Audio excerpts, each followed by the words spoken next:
ಅಮರಾವತಿಯಲ್ಲಿ truck terminal ನಿರ್ಮಾಣ, ಸಾರಿಗೆ ಸಚಿವರಿಂದ ಟರ್ಮಿನಲ್ ಉದ್ಘಾಟನೆ. ವಿಜಯನಗರ ಜಿಲ್ಲೆ ಹೊಸಪೇಟೆಯ ಅಮರಾವತಿಯಲ್ಲಿ ನಿರ್ಮಾಣವಾಗಿರುವ ದೇವರಾಜ್ ಅರಸ್ ಟ್ರಕ್ ಟರ್ಮಿನಲ್ಸ್ ಅನ್ನು ಸಾರಿಗೆ ಸಚಿವ ರಾಮಲಿಂಗಾರೆಡ್ಡಿ ಉದ್ಘಾಟಿಸಿದರು. ಈ ವೇಳೆ ಶಾಸಕ ಎಚ್.ಆರ್. ಗವಿಯಪ್ಪ ಸೇರಿದಂತೆ ಹಲವು ಅಧಿಕಾರಿಗಳು ಉಪಸ್ಥಿತರಿದ್ದರು. ಬಳಿಕ ರಾಮಲಿಂಗಾರೆಡ್ಡಿ ರಾಷ್ಟ್ರೀಯ ಹೆದ್ದಾರಿಯಲ್ಲಿ ನಿತ್ಯ ಸಾವಿರಾರು ಬೃಹತ್ ವಾಹನಗಳು ಸಂಚರಿಸುತ್ತಿದ್ದು, ಟ್ರಕ್ ಟರ್ಮಿನಲ್ ಉದ್ಘಾಟನೆಯಿಂದ ಚಾಲಕರಿಗೆ ಅನುಕೂಲವಾಗಲಿದೆ.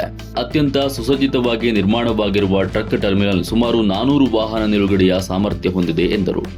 ಬಳಿಕ ಮಾಧ್ಯಮಗಳೊಂದಿಗೆ ರಾಮಲಿಂಗಾರೆಡ್ಡಿ 15 ವರ್ಷ ಮೇಲ್ಪಟ್ಟ ವಾಹನಗಳ ಸಂಚಾರ ನಿಷೇಧಿಸಲಾಗಿದೆ. ಕಲ್ಯಾಣ ಕರ್ನಾಟಕ ಭಾಗದಲ್ಲಿ ಈ ವರ್ಷ 700 ಹೊಸ ಸರ್ಕಾರಿ ಬಸ್ಗಳನ್ನು ನೀಡಲಾಗುವುದು ಎಂದು ತಿಳಿಸಿದರು.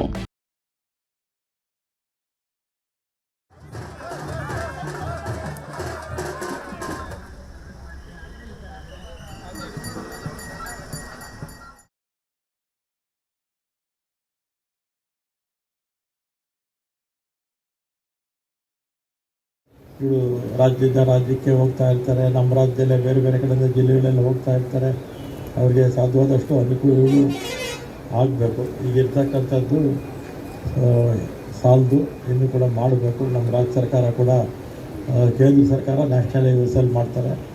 ರಾಜ್ಯ ಸರ್ಕಾರ ಕೂಡ ಈ ಟರ್ಮಿನಲ್ಸ್ ಅವರು ಮಾಡಿರ್ತಕ್ಕಂಥದ್ದು ಮಾಡಿರ್ತಾರೆ, ಬೇ ಮಾಡಿರ್ತಾರೆ. ಆದರೆ ಈ ರೀತಿ ಕೇಂದ್ರ ಸರ್ಕಾರ ಕೂಡ ಯೋಚನೆ ಮಾಡಬೇಕು. ಈ ಥರ ದೊಡ್ಡದಾಗಿ ಎಲ್ಲೆಲ್ಲಿ ಹೈವೇಸ್ ಇರುತ್ತೆ ಅಲ್ಲೆಲ್ಲ ಕೂಡ ಮಾಡಬೇಕು ಅಂತ ರಾಜ್ಯ ಸರ್ಕಾರ ಕೂಡ ಬೆಂಬಲ ಕೊಡಬೇಕು. ಟ್ರಕ್ ಟರ್ಮಿನಲ್ಗೆ ಕೇಂದ್ರ ಸರ್ಕಾರ ಕೂಡ ಕೊಟ್ಟರೆ ನಮ್ಮ ರಾಜ್ಯದಲ್ಲಿ ಅಂತಲ್ಲ, ಎಲ್ಲ ಕಡೆ ಕೂಡ ಕೊಡಬೇಕಾಗುತ್ತೆ.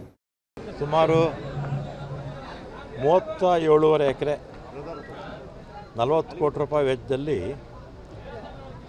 20 ಎಕರೆ ಅಷ್ಟು ಡೆವಲಪ್ ಆಗಿದೆ.